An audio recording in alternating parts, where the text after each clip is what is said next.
Sa isa pong campaign sortie, sinabi ni Vice President Sara Duterte, kung saan kasama nga po dun si Senator Amy Marcos na plano po ni Pangulong Marcos na amyandahan ng saligang batas. At ito naman po ay talagang open naman po no, na yung pagsuporta ng Marcos administration sa charter change sa pamamagitan po ng pag-amyanda sa economic provisions.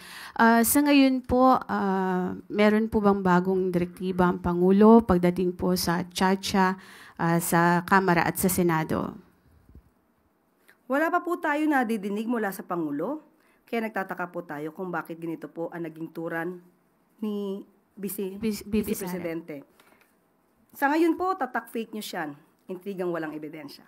Wala pa pong napag-uusapan tungkol dyan.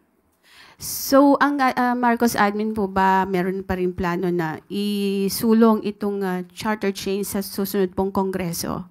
Wala pa pong napag-uusapan patungkol dyan. Ano po yung tingin ninyo bakit inopen up ito ng Vice Presidente sa isang campaign sorties about dito sa pag-amyanda po sa saligang batas? Kung ano man po ang kanyang adhikain at layunin sa mga ganitong klaseng pananalita, hindi po natin alam. Pero as far as we are concerned, tatak fake news.